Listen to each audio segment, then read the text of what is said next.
ایک نوجوان لڑکا ہے جس کا نام ابو کرصافہ ہے، بکریاں چراتا ہے اور اپنی خالہ کے ہاں قیام پذیر ہے۔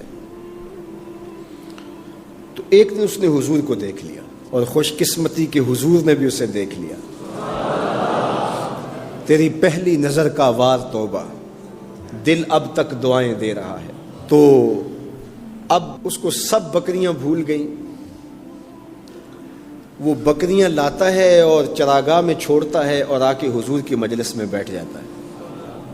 ایک دن خالہ کو پتہ چل گیا کہ یہ تو سارا دن وہاں بیٹھا رہتا ہے، تو اس نے سختی سے منع کر دیا کہ تم وہاں نہیں جاؤ گے۔ اب ایک دن تو کاٹا، 2 دن کاٹے، لیکن برداشت نہیں ہوتا۔ آ کے اپنی ماں کو اور خالہ کو بٹھا کے ابو کرصافہ کہنے لگے، نوجوان لڑکا ہے، کہ میں تمہاری بات مان لیتا ہوں، نہیں جاؤں گا، لیکن ایک بات تم میری مان لو۔ انہوں نے کہا کیا؟ کہا ایک بار تم میرے ساتھ چلو تو صحیح، اس کے بعد اگر تم نے روکا تو رک جاؤں گا، ایک بار تم نے میرے ساتھ جانا ہے۔ انہوں نے کہا ٹھیک ہے، ہم چلے جاتے ہیں۔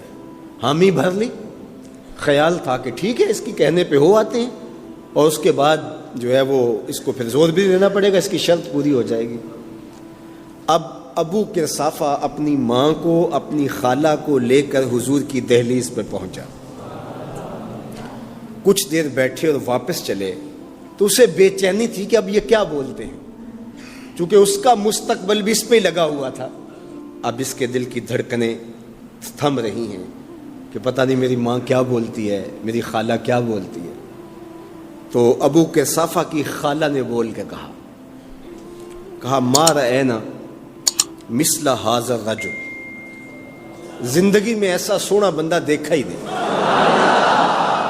لکھاں لوگ آئے زمانے تے، محبوب خدا جیا کوئی نہیں۔ لکھاں لوگ آئے زمانے تے، محبوب خدا جیا کوئی نہیں۔ لکھاں سونے بن بن بیندے نے، او دی خاکے پا جیا کوئی نہیں، او دی خاکے پا جیا۔ اور اعظم چشتی مرحوم ساری زندگی حیرت میں گزار دیتے ہیں اور لکھتے ہیں کہ سمجھا نہیں ہنوز میرا عشق بے ثبات، سمجھا نہیں ہنوز میرا عشق بے ثبات۔ تو کائنات حسن ہے یا حسن کائنات؟ تو کائنات حسن ہے یا حسن کائنات؟ احسن وجہن، ابو کرصافہ کتنا سونا چہرہ تھا، کتنا سونا چہرہ تھا۔ ولا انقا ثوبن، اور جتنے سونے کپڑے تھے اتنے سونے کپڑے بھی کسی کو پہنے ہوئے نہیں دیکھا۔ اور تیسری بات فرمایا ولا الینا کلامن، جتنی میٹھی باتیں کرتا تھا، شہد ٹپکتا تھا اس کے لہجے سے۔ اللہ اکبر، اس کے لہجے سے شہد ٹپکتا تھا۔ تینو سینے دی میں ٹھنڈ آکھاں، شہد گلاب تے کھنڈ آکھاں، تینو نبیاں دا میں لاڑا آکھاں، تیرے ہجر دے وچ میں ہاڑا آکھاں۔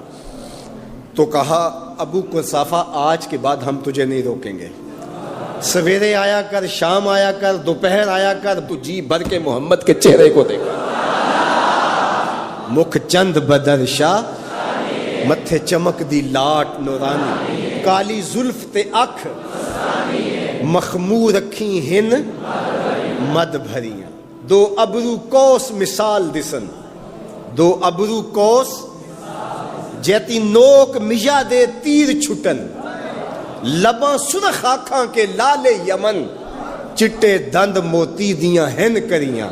سبحان اللہ ما اجمل کا، ما احسن کا، ما اکمل کا۔ کتھے مہر علی، کتھے تیری ثنا، مشتاق اکھیں کتھے جا لڑی۔ اللہ اکبر۔ ابو کرصافہ کی خالہ پہلے تو وہ کہتی تھی جاتا کیوں ہے، اب اس کی اپنی کہانی۔ سودا لینے کے لیے بازار گئے، ہاتھ اس کے بکے جس کے خریدار گئے۔ اللہ اکبر۔ کہا کہ اتنا سونا کلام کرنے والا بھی میں نے آج تک نہیں دیکھا۔ پھر کہا ابو کرصافہ کیا کہوں، لگتا تھا اس کے چہرے میں سورج گھوم رہا ہے، ایسا حسین تھا، ایسا سونا تھا۔ المجادلہ کے اندر اتنا ادب سکھایا، یا ایھا الذین آمنوا اذا ناجیتم الرسول فقدموا بین یدی نجواکم صدقہ، اے ایمان والو جب میرے نبی علیہ السلام سے بات کرنے کا ارادہ ہو تو ایسے نہ آ جایا کرو، پہلے گھر جاؤ، پھر صدقہ لو، پھر فقیر ڈھونڈو، پھر خیرات کرو، پھر میرے نبی کی چوکھٹ پہ آؤ، تمہیں پتہ چلے کس بارگاہ میں جا رہے ہیں۔ جس طرح نماز سے پہلے وضو کیا جاتا ہے، حضور سے ملاقات کرنی ہے تو پہلے صدقہ کرو۔ یہ آیت کریمہ نازل ہوئی، حضرت علی المرتضیٰ نے کچھ صدقہ کیا اور حضور کی خدمت میں آئے اور 10 مسائل پوچھے، فوراً حکم منسوخ کر دیا گیا۔ حکم منسوخ کیوں کیا گیا؟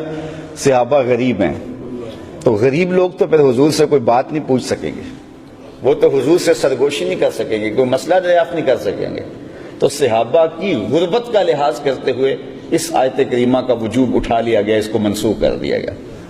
مجھے آپ یہ بتائیں، سادہ سا سوال ہے، کیا اللہ کو آیت کریمہ کے نازل کرنے کے بعد پتا چلا کہ یہ صحابہ غریب ہیں، یا اللہ کو پہلے ہی پتا تھا؟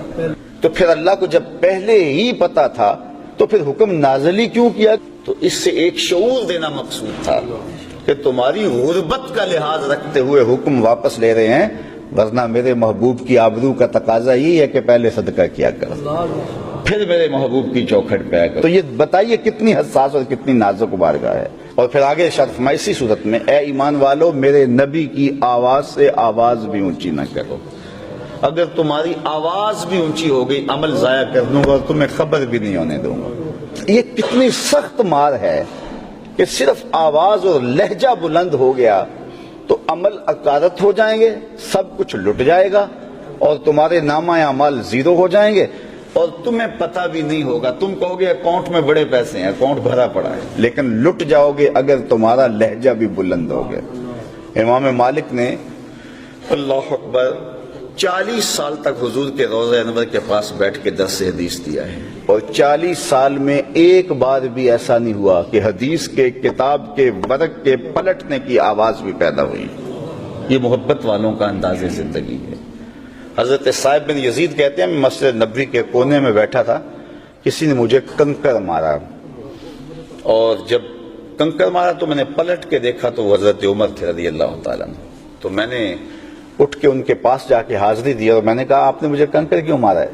تو وہ کہنے لگے وہ فلاں 2 آدمی جو باتیں کر رہے ہیں ان کو بلا کے لاؤ۔ تو میں ان کو بلا کے لے گیا۔ حضرت عمر نے ان سے پوچھا تم کہاں کے رہنے والے؟ انہوں نے کہا جی ہم طائف سے آئے ہیں۔ تو حضرت عمر نے فرمایا اگر تم اہل مدینہ سے ہوتے میں تمہیں سزا دیتا، تم بلند آواز سے بول رہے ہو، جانتے نہیں یہ مسجد رسول اللہ کی ہے؟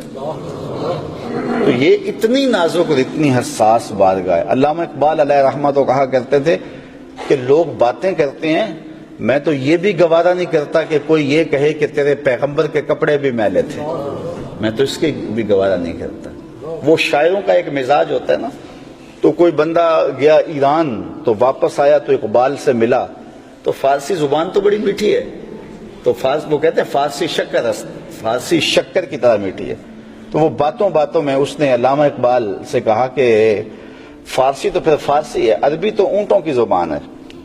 تو اقبال جو بڑی محبت سے باتیں سن رہے تھے اور ادب پہ گفتگو کر رہے تھے، اٹھ کے کھڑے ہو گئے، رنگ سرخ ہو گیا، کہا نکل جا یہاں سے، تو میرے رسول کی زبان کو اونٹوں کی زبان کہہ رہے۔ تو یہ غیرت عشق رسول ہوتے، یعنی اتنی بات بھی اہل محبت کے لیے گراں ہوتی ہے، اور عقیدتوں کے رشتے کتنے نازک اور کتنے حساس ہوتے ہیں۔ تو حضور علیہ السلام کے ساتھ ہمارا جو رشتہ ہے وہ انتہائی حساس ہے اور انتہائی نازک رشتہ ہے، اور اس رشتے کو محفوظ رکھنا ہماری ذمہ داری ہے۔ اللہ مجھے آپ کو حضور کے نام پر، حضور کی محبت پر، حضور کی الفت پر اور حضور علیہ الصلوۃ والسلام کی یادوں میں اپنی زندگی کی ایک ایک ساتھ کو گزار دینے کی توفیق نصیب فرمائے۔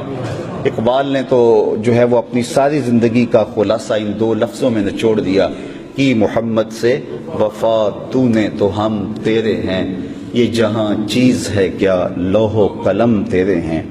ایسے منظر ہم نے اپنی آنکھوں سے دیکھے ہیں کہ جنہوں نے حضور سے وفا کی ہے، پھر لوگوں نے آنکھوں کی پتلیوں پہ انہیں رکھا ہے اور عزتوں کی مسندوں پہ بٹھایا ہے، اور تکریم و اعزاز انہیں وہ نصیب ہوا کہ 7 اقلیم کا شہنشاہ بھی وہ عزت نہیں پا سکا جو ایک گمنام سپاہی پا لیتا ہے۔ تو یہ عزتوں کی معراج ہے جو حضور کے نام سے نصیب ہوتی ہے۔ وآخر